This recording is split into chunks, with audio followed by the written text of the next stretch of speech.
Okay, I think the technical things are now out of the way. So good morning, ladies and gentlemen. Real pleasure to be with you this morning and to discuss a topic that is really exciting and that is intrinsic to how we are going to change the face of the Caribbean and increase our exports, because the Caribbean actually has a very bad rap on exports. Our record on export performance is pretty poor, and we have to admit that. We have to look that in the face and accept it. We are not exporting enough. Our share of world merchandise exports fell from 3% in the 1970s to 0.25% in 2012, according to World Bank statistics. And this is really a pitiful performance. We have massive trade deficits. In 2020, we exported 4.6 billion, but we imported 8.9 billion. And this is the case for most of our countries. Intra-CARICOM trade is also pretty low, 3.5 billion in exports, 3.4 billion in imports. Worse than that, if you look at the Logistics Performance Index, in 2018, the region's overall logistics performance was 2.66 out of 5 points, ranking well below the levels of Europe, which was at 3.4, East Asia and the Pacific, 3.13, and really putting us on par with Middle East and North Africa. Actually, our score declined from 4 years previously in 2014 when we scored 2.79 points. So I think you get the idea.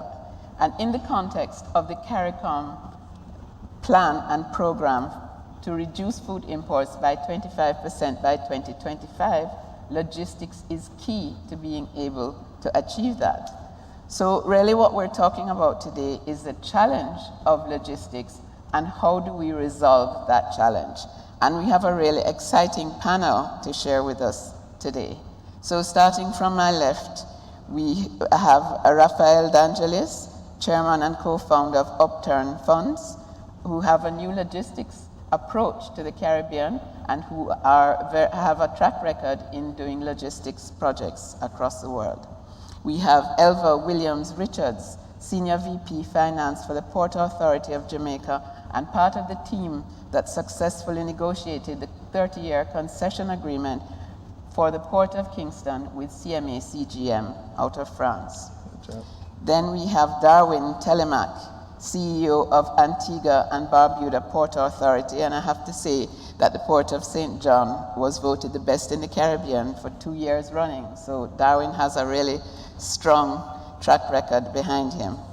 And then furthest to the left, we have Shaun Rampersad, COO of Ramps Logistics Limited, who has been 21 years in the logistics business and won Exporter of the Year in 2017 at the TT Energy Conference. So I've been doing my homework. Each of the panelists, I'm going to ask you now to introduce yourselves, going through that order that I just listed.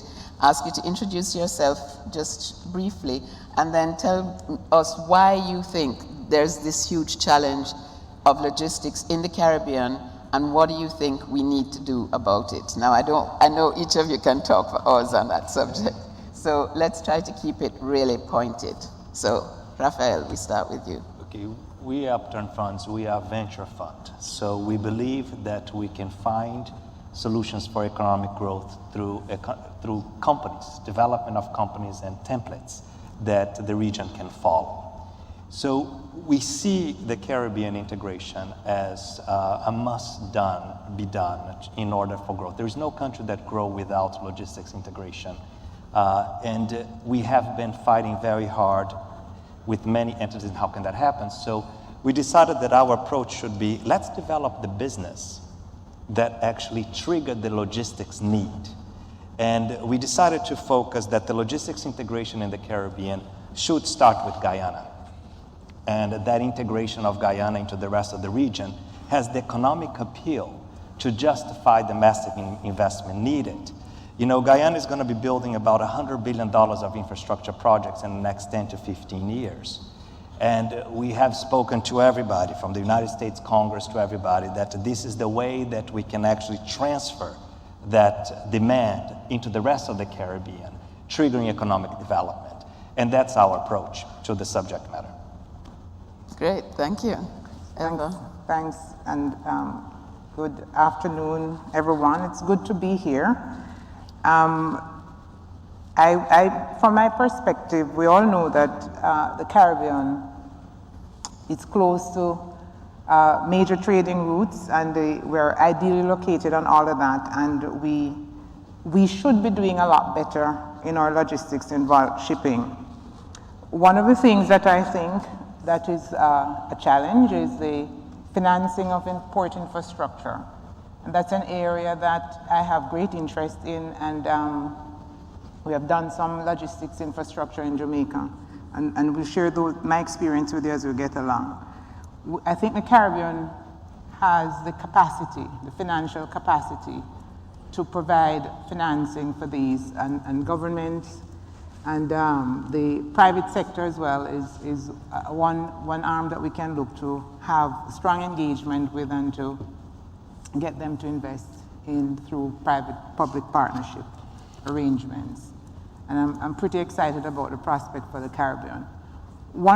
Being here for the days that I've been here, I realized that we all have the same problems, and the solution is within us to find those solutions. We just need to, as my friend here said, we just need to find a way to come together and work on the solutions. And today we're hoping, or we're expecting to share some views with you as to some of the things that we can do. Great, thanks, Elva. Darwin. Thank you, Diane. Good morning, everyone. I'm excited to be here, although I think that logistics and transport represents the gateway to our region. And as we expand and hope to build out our existence, transportation, logistics, particularly as it relates to the transport side, the port side, and the corresponding trade facilitation components, those are things that we ought to improve on, address, and pay close attention to. I usually say that at conferences, transport always gets to the end, but it is the gateway. It's what we start from. And getting it to be efficient is a critical requirement for the success of all the plans we have. Mm-hmm. And so I'd like to say that if you address the issue of COVID, there's one truth that remained that lots of people don't realize. It is that all our countries were shut down. The airports were shut down. Most of the institutions were closed. We had no cruise ships coming to our shores, but our seaports were opened. Our port staff kept us fed. And if we ever thought that there was a critical node in our existence, it is transport, port, and logistics. And I also think it's high time that transport, port, logistics be placed at a much more significant pedestal than it is in our Caribbean discussion. And so I'll be willing to share that today, and hopefully we can elevate that to a more important level.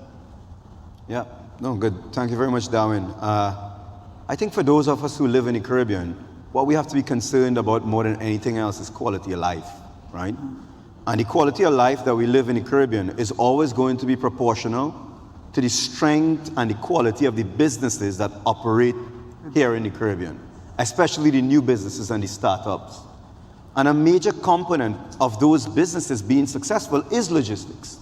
A lot of the time, some of our best and brightest companies, they can't scale up because the logistics component and the supply chain component of them operating in the Caribbean is extremely difficult. I just listened to a gentleman from Massey talk about the challenges that they are having when they go to all the different Caribbean territories and all of the different regulations that they have to go around and relearn how to do business in every single Caribbean country.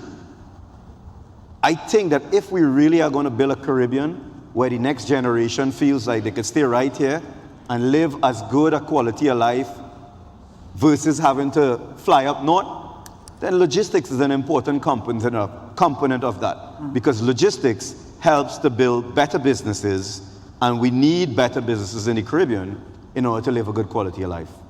I think that's a critical point which we can take up further, because the question of competitiveness of Caribbean exports and the question of us really looking at import substitution has a lot to do with being competitive in the region. 100%. So why is it not happening? And there are a few components there, but I'll tell you, although we've talked about that for a long time, I do think we are at a critical juncture. You know, when I first met you, Diane, you were talking about 25 by 25, right? We finally put a label onto it. We finally have something that all of us, from all the way down in Guyana, all the way up to Jamaica, we could get behind, right? You know, and when you listen to President Ali and Prime Minister Motley and how strongly they are going behind this 25 by 25, it makes you wonder and you think, man, maybe there's real political will this time to get this thing done. You know, President Ali talks about the Golden Triangle. Raphael was alluding to some of that just now as well, right? Trinidad, Barbados, Guyana. We have to not necessarily look at how we create logistics better for the stuff that's coming from extra-regional into the region, but there's so much opportunity to move products regionally, and we haven't really looked at those supply chains, and we haven't really gotten the commitments of governments and customs and regulatory agencies to get that done well. But I feel that there's a new political will, right? And maybe it's coming from all the way south and it will get all the way up north. I don't know. We'll see how it goes. But I think there's will right now, and where there's will, there's a way, and I'm really excited about what comes next. Absolutely, I think the will is there, and you have touched on the question of the regulatory environment, which, Darwin, you also raised. How can we fix the regulatory environment to make it more attractive for private sector businesses to look more at the whole Caribbean and really to develop a holistic plan for the whole of Caribbean movement of goods? And I know you have something to say on that, Raphael, so I'll come to you in a minute. Yeah, we have been moving in that direction. We have been working with the Allied administration. We identified an integration in first phase. We're already doing this. We are in a project of integrating the Caribbean via cargo plane. Okay, we are already in negotiations to create what we call a flat rate system for agribusiness across the region through airlines. So we're going to create this package because we felt that the amount of food import into the Caribbean, it's almost incredible to believe that a country that could be exporting to each other is not. No. It goes back to that idea. I look at the Caribbean as one community, as one region. And the United States government look at it the same way, and they're looking for this region to provide support of exporting goods and services into the United States to counter China. So this is the opportunity we have today. We have an opportunity to make this region integrated. So the wood that I extract in Guyana can be processed in Trinidad and Tobago and exported into the US market. The carrot produced in Trinidad and Tobago can be delivered to Aruba. We didn't want to get involved in the shipping lane at this stage, so we went to the plains. And we were amazed in how quick this project's coming into fruition. And pretty soon we'll be able to certain countries to offer flat rate and future export contracts in between countries, only on airline alone. We believe that by creating this, we create the template that the port logistics system will catch up to, because at least they have a model, and there is already a demand for millions of dollars of farm goods being exported across the countries. Our priority is food stability across the region, so this is what we really thrive to aim. And also labor flow. Labor flow I cannot do with airplanes. I have to do with boats. You know, countries like Guyana in the next 10 years is going to need thousands of people from Trinidad and Tobago, and that's what we are proposing, to migrate every week with temporary labor. To commute, to build the country. This is where we are engaged today. We are heavily engaged into creating the business framework for that to work. And you know, just to give you guys an idea, we ran a whole research on this. If I integrate the Caribbean island in one logistics system, I immediately expect a 15% growth across the region. It's the single-handed, the biggest element of growth that the government can prioritize to achieve, simply connecting each other. So today we are losing 15% economic growth by not being integrated. You know, so we wake up every day thinking, what can we help to make that happen? So we brought Mark Green with the Nearshoring Act, which is the sponsor of the bill that will allocate about tens of billions of dollars into the region for manufacturing infrastructure. You know, Congress in the US is shifting. Mark Green is going to hopefully get a very high position, is a bipartisan bill. There's a high likelihood that this is going to be passed. And the question we ask for the region, for the port, is, are you ready to take advantage of such funding? Yes, we are. You know, what kind of projects do you have in your table right now that we can position to the US government to say, this will create much more economic flow into the region? We are here exactly for that. We are here to listen. If a Nearshore Act is passed tomorrow, which project we want us to put it there to be funded? You know, with 15% growth and the cost of integration, logistically speaking, you know, the customs system, we estimate a plate system for cars as well. We estimate it to be anywhere between $430 million and $750 million. The economic growth that this will trigger in the region pays off the bill many times over. So we went to the US and was like, you know, what is your ability to help with this and the developments to help with this? We realized that the system is very large. So today we are prioritizing segments that we create templates that other countries can join in. So for example, Trinidad and Tobago, Guyana is a good route. Jamaica as a main hub in the north is a good partner. So those are the routes. We're creating the thick framework, which is actually the way logistics usually developed, is where the traffic flow is the highest. And then you have secondary markets that actually supply into that chain. So we are working on this, and we are seeking collaboration partnerships with everybody to perfect this model to be able to get to market. Sounds fantastic, and I'm sure Darwin has a perspective on that to share with us. Well, I think the idea of existence is really not an idea, it's a reality. The Caribbean exists off of North America. We are fed from North America, we are clothed from North America, and most of what we use to build our homes, our shelter, 3 basic needs, is supplied from North America. The 25 by 25 model is driven to try to change that significant outflow of foreign exchange and build a different dynamic where we can engage each other. What's the challenge? The challenge is that we have no intra-regional regulatory environment that exists to facilitate that. We have no structured logistics and transport system that actually is physically doing it. Although I think my friend here, Shaun, I found out has some interesting concepts that I want to work with him on to see how we can build that, and maybe in the future, short future, we might see something emerge from what this sitting down here creates. However, if we are honest with ourselves, the ship that comes in from South Florida does what Shaun said initially. It maintains your quality of life, it maintains your cost of living, sometimes it makes it very high, but that's what you depend on. It also makes us very lazy because we get fed and we figure we don't have to do anything else.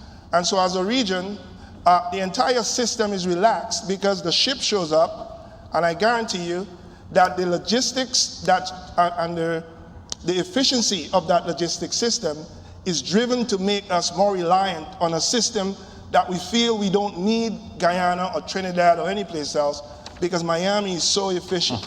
So as a people, we have to overcome that level of comfort and understand that when supply chain issues show up, as it did recently, and if regional development becomes something that we are honest about, we have to build our own logistics system.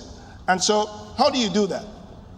We are now going from Port Everglades, Jacksonville, Miami, into all the markets. That happens every week. If you're trying to go from Trinidad to a few markets, you're not going to find that happening because those ships move in one direction and they go back to what is called their hubs. The hubs in Miami, West Palm Beach, and Jacksonville feed us. We are not inclined to build our own regional hubs because we are so polarized at thinking that maybe it's Trinidad, and Trinidad has a problem with Jamaica, and Jamaica has a problem with Guyana, and so we end up thinking, if you're going to be a hub, I want to be a hub too. Yeah. And if you build this facility, I'll build one too. And all of a sudden, we have all these things built, no one is using them efficiently, correct, and Miami keeps being efficient with the ships showing up, and it will never work. So the first thing we need is an honest discussion that we are interested in improving the lives of our people by changing our own individualistic mindset, by learning that hubs create regional integration. Regional integrations don't create hubs. It is with those hubs, and those hubs means we have to sacrifice our own island's interests for the regional interests. When we do so, we begin to see things happen. So I have heard lots of discussions about putting a hub here, putting a hub there, when in fact, the current mode that exists tells us where the hubs should be. First, Trinidad, Port of Spain, and Port Lisas is the best connected market into the Caribbean. That's a fact. If you start discussing hubs in the Southern Caribbean and you're not talking about Trinidad, you're not serious. This is where it starts in the South. You can connect further south into Guyana and Suriname, but this is it in the South. Jamaica represents the best global, the only global connection into CARICOM. No market in CARICOM has global access except Kingston Free Trade Zone. Kingston Free Trade Container, Freeport Container Terminal. It used to be KCT, I keep forgetting it. If you listen to the discussion, you're not hearing that terminal anywhere, because somehow we are only caught up in who is speaking about their own country. Let's talk about the region. Let's use the global entry into Kingston.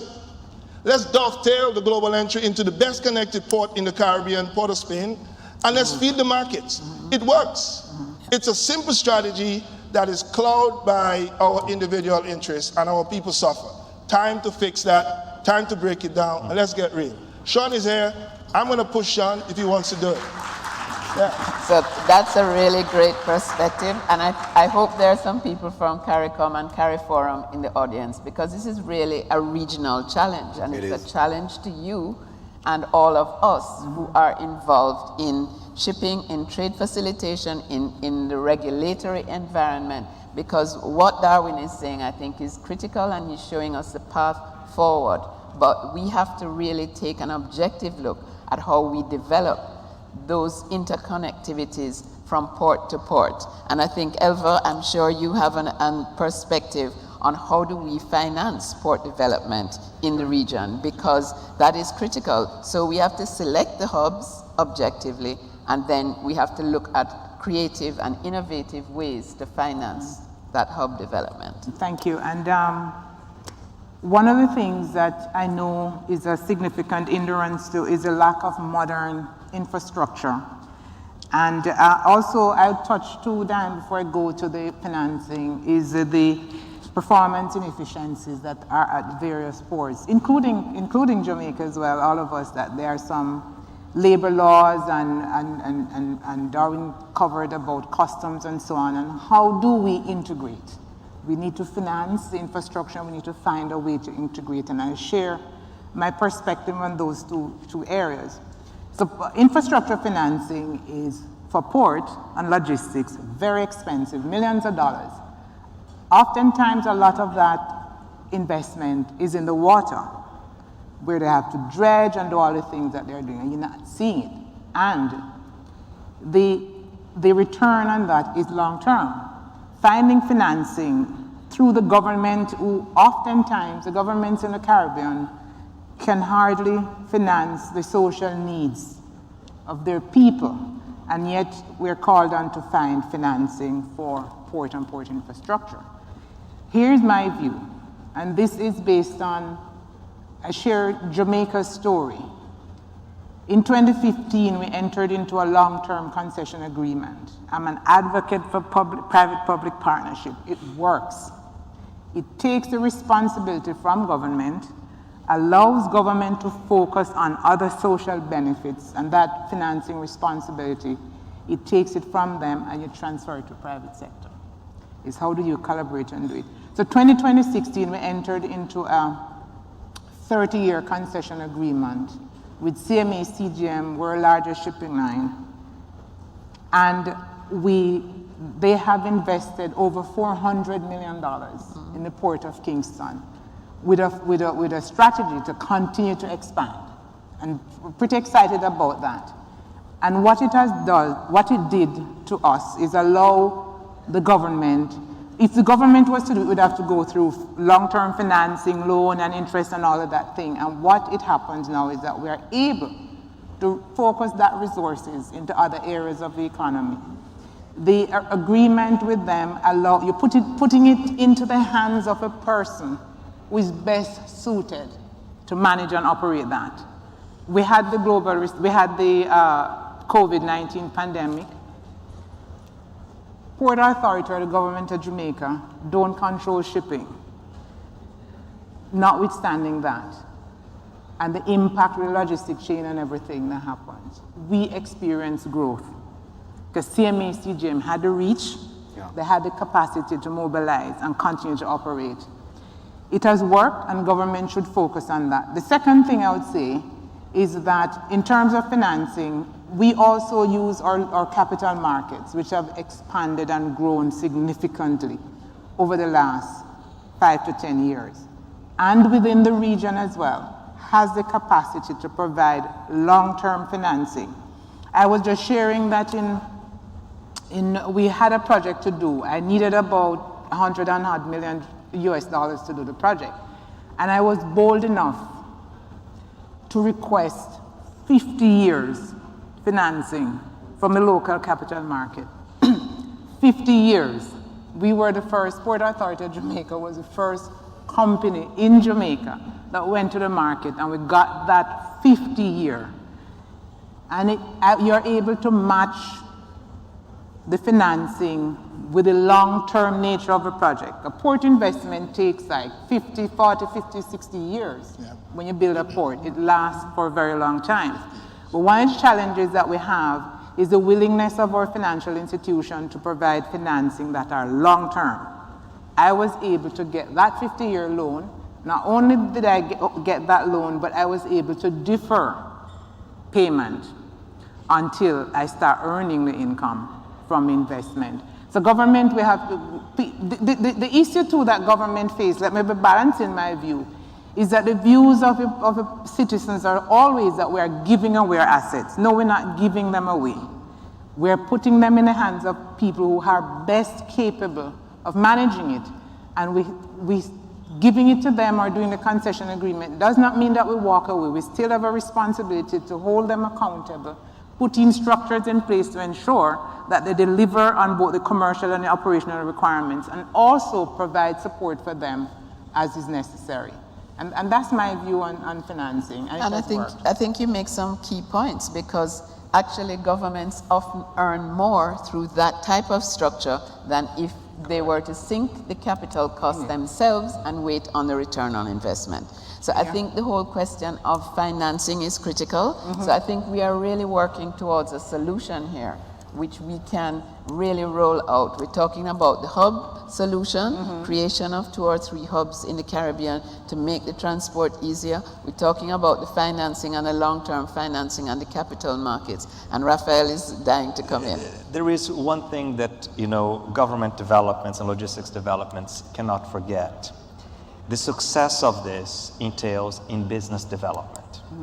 You can only build port if you have something to export. Yeah, right. Yeah, and most governments in the region forget that part of it. I always say that the Caribbean is addicted to tourism, and it must stop, because it's bringing no benefits to the region as much anymore as it used to.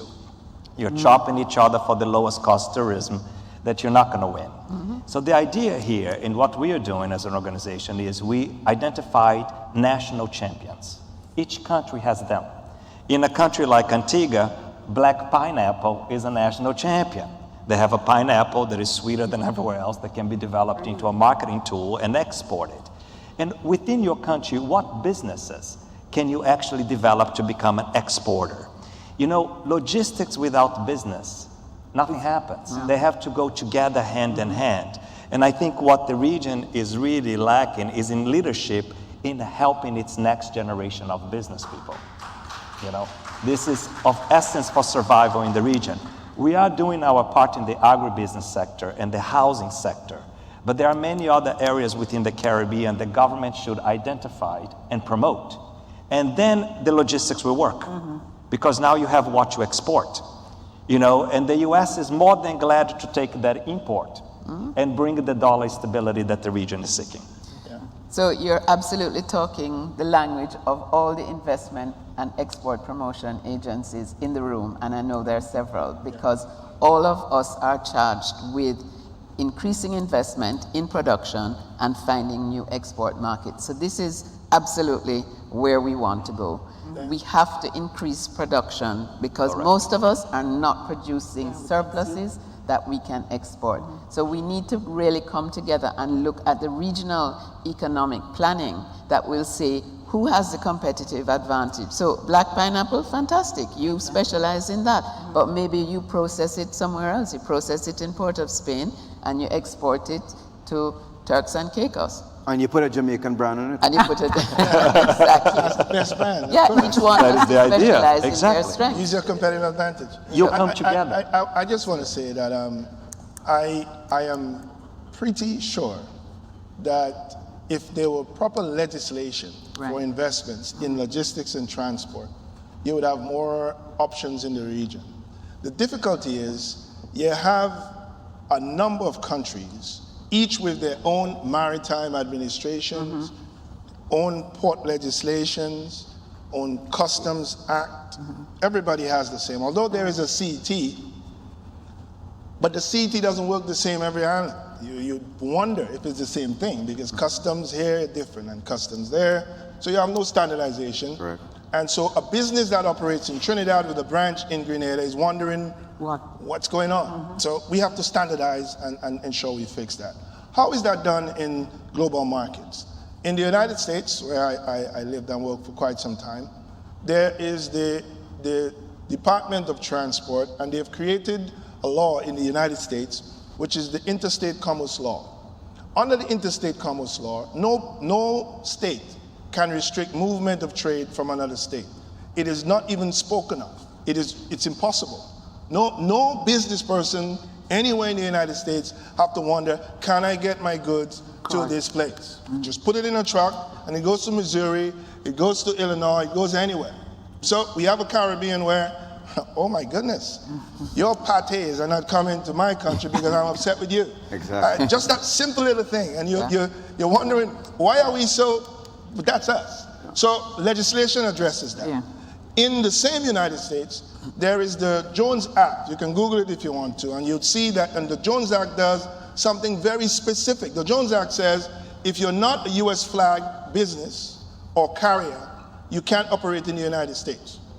So all the US goods that is manufactured in US factories must first be placed on a US flagship, which means that legislation guarantees business for US businesses. And you come to CARICOM with an operation in Guyana, and you're wondering, how do I get it to someplace else when there is no structure, no legislation to facilitate that? So in addressing some of our own needs, we talk the game of wanting to. It doesn't work when you talk about it. It doesn't work when you maintain that distance and that sovereign component to yourselves. It works when we break the walls down, look at each other as one seamless space, design the legislation and the regulation to facilitate such. And we are probably close to speaking about it, but how far we are is going to be the proof in the pudding for 25 by 25, because that's a short time away. Yeah. We should be at the table, breaking down the walls, not sitting waiting to see something happens. No business person in Trinidad would be so unwise to put money on a ship that is going to float between islands, where you go from one, you get a different tariff, to the next, 14 islands, 14 different tariffs. Why do you think the Caribbean has lost 16 shipping lines in the last 20 years? It's because something's frustrating them. Why do you think in the Caribbean, where we have more cargo than we've ever had, with higher freight rates, we are still not seeing new entrants into the market? Because there's a frustrating component to it, because you go from 15 markets, and by the time you put the equal sign, you have losses because it's not standardized, and you're not sure what you're going to meet from one place to the next. And it impacts businesses directly. And I'll give you guys an example of something, right? So we are shipping coconuts out of Guyana. A 40-foot container of coconuts, the worth of the coconuts is about $15,000. You could, if you're a US customer, you could buy that container from Costa Rica. It's going to cost you more from Costa Rica, maybe about $16,000. But to ship that 40-foot container from Guyana to Miami, it's $7,000 US.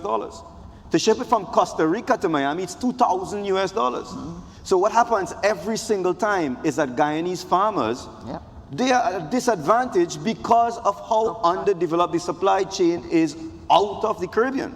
And the biggest reason why they have to pay $7,000 is exactly what Darwin was saying. In 1992, there were 16 shipping lines in the Caribbean, and they are all competing with each other, and you could fight off each one, and you'll probably get a $3,000 rate. But these shipping lines are leaving the Caribbean in droves because the cost of operating in the Caribbean, from one port to the next port, and when I go to a port, I have to wait 4 hours for somebody to come from customs, collect his cigarettes, wait to have lunch, drink. Every single time it gets delayed, and those ships are moving to other markets where they're going to make more money. So when one country implements legislation or regulations to try to protect themselves, all they really do is destroy everybody else. Right? So we need to figure out how to harmonize the system so that our businesses could access better rates and connect into better markets. And I would like to say that Europe, where I lived for a very long time, created a single market. They went through years of sweat equity to harmonize their system, harmonize their standards, have mutual recognition of standards to be able to trade seamlessly across borders. But they were able to do it. So we need to learn from the mistakes they made because it's doable for sovereign nations. It's easier in the US where you have a federal government. There's no federal government in Europe, despite what they say about the European Commission. They are sovereign states. But there is a way to do it if there is a will to do it. And go ahead. That container that will cost $2,000 to get to Miami from Costa Rica stops in Kingston. Take it in Kingston, send it to Trinidad. Consolidate in Kingston. I am so astonished that that simple statement I just made is not recognized. Kingston represents a discussion that's missing in the midst of all of us. My dear friend here works at the Jamaica Port Authority, and she will attest to the fact that the Kingston port is the largest CARICOM port in the Caribbean, period. No one comes close to that port. As a matter of fact, the terminal managed by CMA-CGM, which is former KCT, is moving more cargo than in 1 month than all the markets in the Caribbean combined in 1 year. Wow. Okay? So if we have such a size and scale of a port at our disposal, ask the owners, how much cargo comes through there for the Caribbean? Now, guess what's true? The cargo is owned by all the businesses sitting in the room and those outside. Why aren't we using it? Because the legislation and the regulation has not yet been designed to encourage more of Shaun and different individuals like Shaun who can control the cargo on the market side, which is the Caribbean side, drive the trade to Kingston and run it back to us in a cheap and more efficient way. In other words, we have to change the dependence on the North American market and create our own dynamics because it's sitting there for us to do. One last thing, Diane, which you mentioned, we have a single window in Antigua, maritime single window, built and established for the purposes of electronically clearing ships. That means no one needs to board the ship anymore. We can clear the ship 3 miles out and the ship comes in and the ship gets to go to work. There is very great difficulty in getting the stakeholders or the port ecosystem to agree that the individuals who are creating the dilapidating and inefficient environment ought to be removed. And so the single window is not functioning the way it does. But guess what? It's available for all of our markets for free. It is sitting at the IMO, you have to pay nothing. You go get it, we can help you install it. And what that means is if you have 5 cruise ships in your market, the boarding party has to go on each one of those ships one at a time. That takes up 2 hours of spending, which could improve your economics. You multiply that by 52 weeks in the year, you have millions of dollars lost. That technology can advance on the cruise side significant earnings. On the cargo side, if you're waiting for your goods to go to Massey at 8 o'clock and the ship is there and there are cruise ships being tended to, they don't come to the cargo ships until they're done with the cruise ships. And so you have another hold up. And so your quality of life, is being impacted and the technology is there to be utilized, I am saying that too becomes something that we ought to advance. Right. And data, which I listened yesterday very carefully, data has no emotions. It just speaks. In the Caribbean, we ignore data so much. We use emotions, and it's about time we start making decisions that is database, put people first, ignore how we feel. Let's drive a more efficient system, and we'll be all better for it. Well said, well said. I think that was so poignant. Elva, did you want to come in on that whole question? Since we talked about single window, and I know Jamaica implemented the single window, and I think it's working. It is, and the use of a technology and having technology, it provides an opportunity to enhance and to make our systems more efficient. And Darwin spoke about the harmonization of our laws and regulations, especially in shipping. But what we in Jamaica implemented, the Poor Community System, in commenced implementation in 2015, 2016, and we have done the cargo side, and we're now doing the airport side. And what that does, it allows visibility across the supply chain within the trade. So all the persons, we also integrate with customs. The Poor Community System is integrated with customs seamlessly. And the customs brokers. And the custom brokers, the freight forwards, everybody can see where their goods are. The truckers and those who operate in port can attest to the emotions of your truckers when they have to come and wait. But what the system does is allow the community to communicate with each other. So a trucker will know when his goods is cleared and ready to go and pick up. He gets a text message or he accesses it on his smartphone. He will know when customs clearance gets the green light, when the port processes have gone through, and he just goes in and picks it up. Technology is one way for us to harmonize our processes.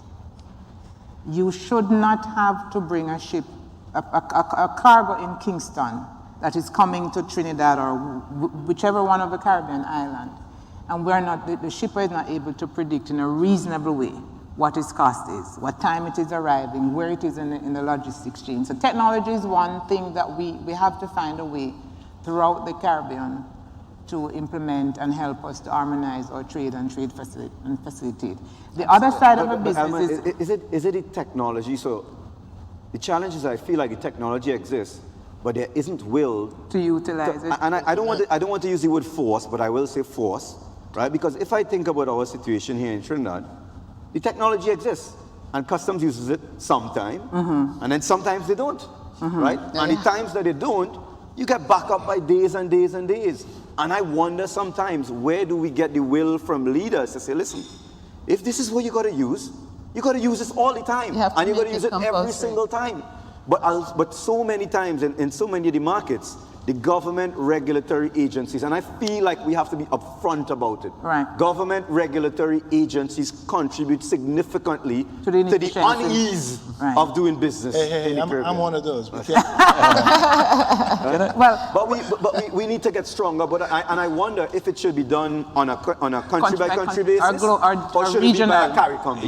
It has to be done on a regional basis, but there has to be a cutoff point where governments say, as we have done in Jamaica, for example, for online tax returns, on day X, we no longer accept paper. That's it. So you go online or you don't submit, and then you're in penalty. Right. Raphael. I listen to you guys, and I think it's fascinating that I see that most of the infrastructure of port, at least the port exists. So it could have been worse. The port is not even there. There is some cases in some projects that we tackled. But what I would like to ask you guys is, what's your ability? For example, if I come to you and I say, I would like to start an initiative to make Jamaica a modular home export hub. Started with a project, export hub. How many? 1,000 homes a year export. Yes. What is the capacity of the port to create a plan that will support this business in 10 years? Because if you do it this way, the business community will come in and provide the shipping line that you need, because there is a sale contract to deliver that modular construction.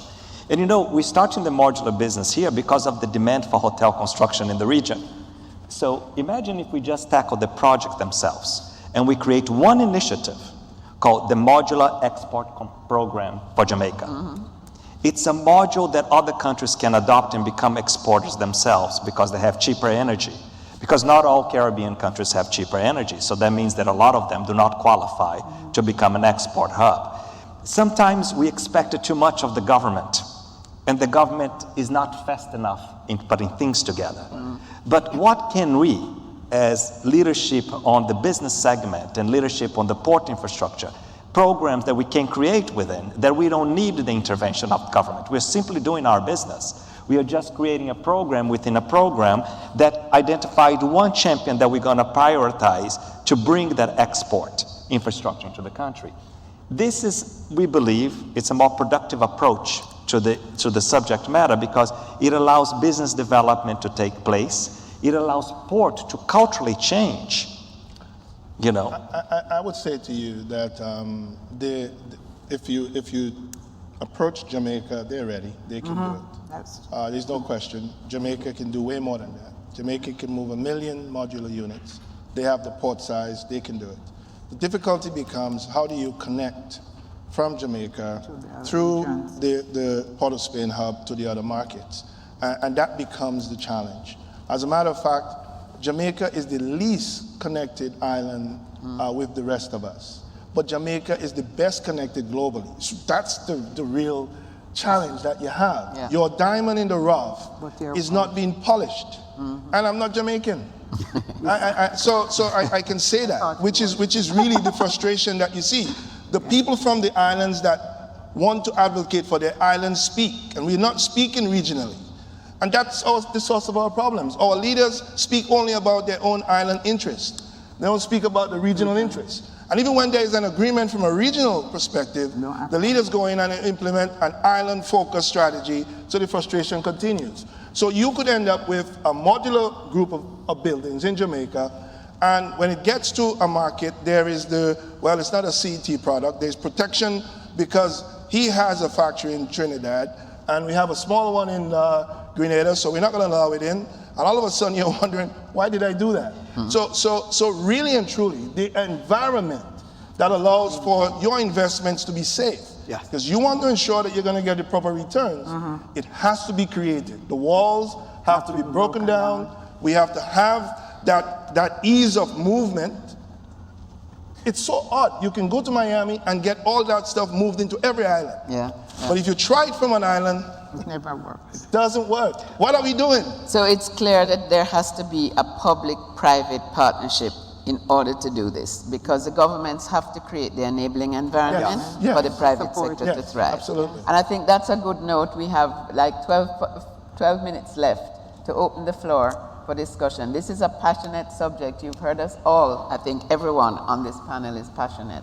So I'm sure the audience, I've heard your responses, and that's been great. But are there any burning questions that we haven't tackled that you would want us to answer while you have this team here for another 12 minutes? Yes, I see someone in a red shirt at the back. Go ahead. Hi, Ryan Hamilton Davis, Trinidad Newsday. Well, I know there was a lot of talk about regional infrastructure and the need for that kind of connectivity, but I'm pretty sure that there's some challenges in each domestic area. Locally, we have a lot of physical infrastructure challenges. So could you tell us a little bit about the challenges, the physical infrastructure challenges, and what is needed to overcome some of those things? One example I would think of off the top of my head is our roads. We have a lot of bad roads, and I'm pretty sure it affects transport in one way or another logistically, and that would mean repairs, time, all of those other issues, costs as well. So what are some of those challenges, and what is needed to deal with that in particular? Are you speaking specifically about port infrastructure or internal infrastructure? Internal infrastructure, and well, even if you want to talk about ports and transport of goods and services and stuff like that, I'm pretty sure that even with ships, where shipping is concerned, there is a lot of infrastructural issues there. So what are those challenges? Okay, thank you. Darwin. That's a very, very good question. Folks, Antigua just built a port. We are opening the port on the 8th of December, 2022. I'm not saying that because we're going to have a party. I'm saying that because Antigua built the port, get ready. Every country is going to build one. It's like, well, you built one, I'll build one too. So the infrastructure discussion is not strategic. And so we're going to have a mountain debt environment in our region because every government feels they have to have one. So your question is a very critical question from a port transport and shipping perspective. I think if you design your hubs, Port of Spain, Jamaica, and you get a sub-regional hub, it could be my port, it could be another port, whichever one. You have a sub-regional hub, that's fine. What you build on the other ports should be managed only to facilitate the type of traffic that is coming from the hub. When you get to Gatwick, you don't fly to Rotterdam, Amsterdam, or the other countries in Europe on the big airlines. You have WestJet, you have EasyJet, 60 pounds, and you'll get there. They facilitate the type of connectivity that regions require. So if you're going to be a region, the proliferation of grand port construction should not begin because one country built one. Folks, we did that with our airports. And because we built all large airports, we cannot connect ourselves between ourselves. Yeah. We are now islands that are so far away because to get to one of us, you have to go to Miami. That is about to happen by seaports again. So the infrastructure you speak of, sir, has to be tailored within a regional discussion that ensures that what you build in Grenada fits the trafficking options that comes from the hub in Trinidad to Grenada, not what Trinidad has. And so there requires a thoughtful exercise with that. And there are some ports, airports, and I'm speaking of ports that were costing billions of dollars next to large airports that were built many years ago. As a matter of fact, there is no geographic space in the world with that many international airports ever. We represent that, and as a consequence, today, if you're trying to get home, you have to fly to Miami to get there.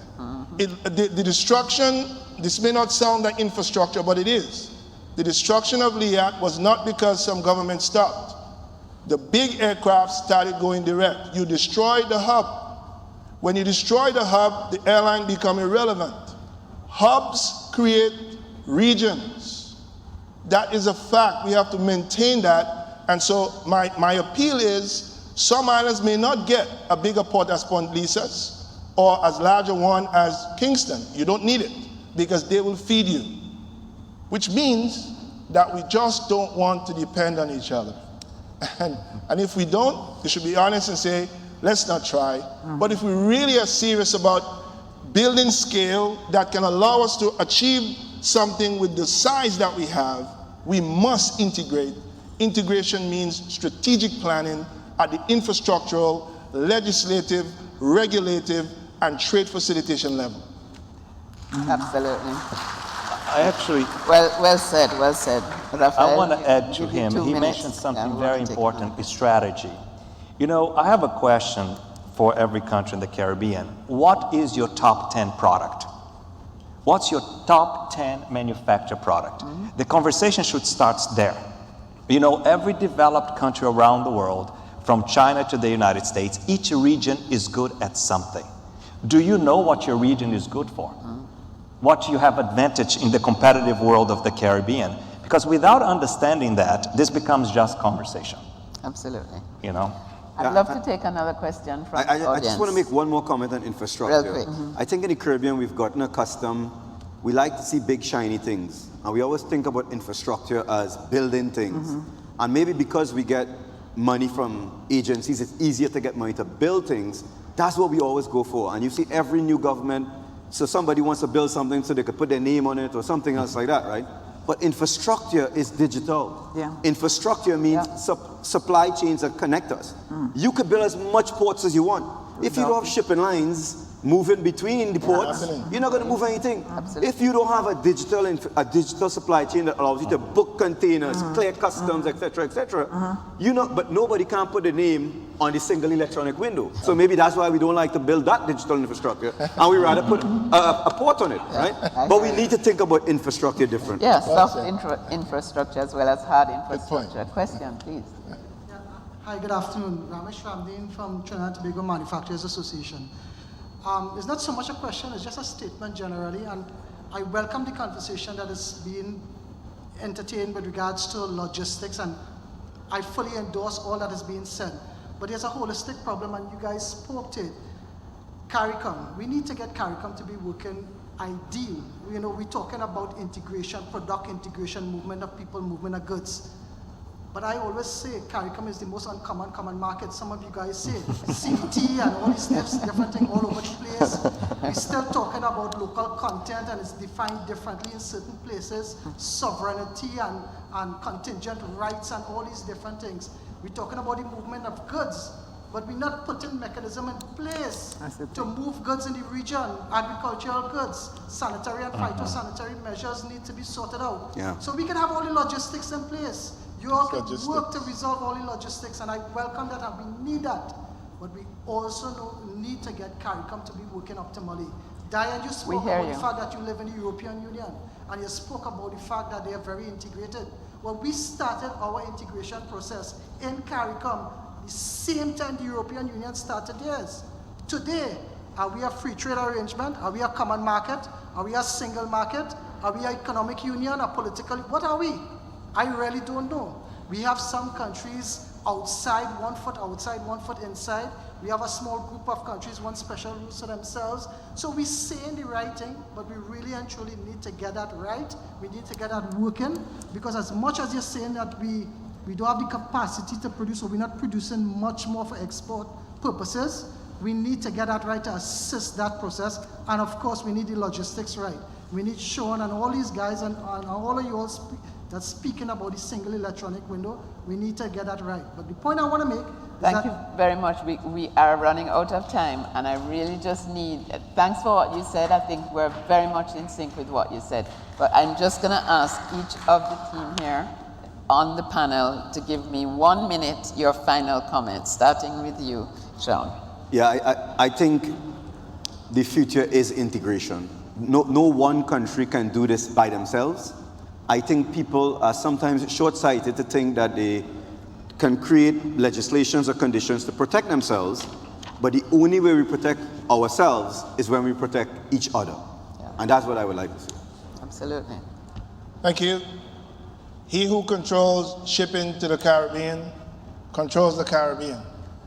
Let's take control of our Caribbean.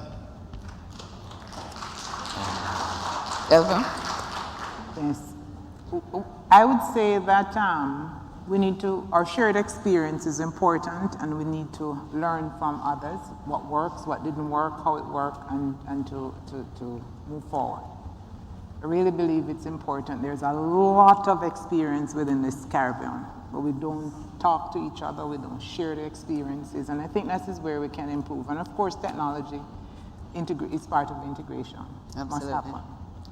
Raphael? I would say leadership. I think it's time for the region to identify leadership that actually starts pushing specific agendas. You know, instead of just conversation. Very specific agenda with a strategy that makes economic sense. You know, the region, there is one advantage to the Caribbean, as it is most part of the world. Caribbeans like to follow. So what about if one creates a template that the other one can follow?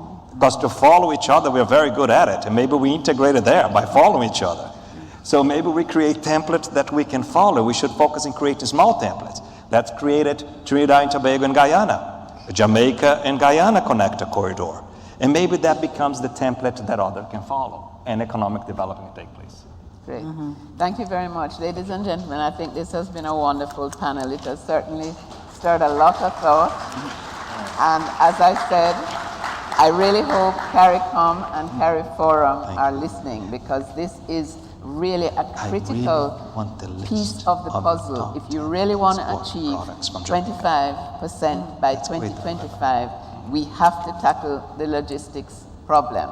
We have to do integration and regional planning of logistics and capital investment in infrastructure. We have the models, we have the financing, we need the leadership, and we need the integration. So I think the message from all of us here is extremely clear.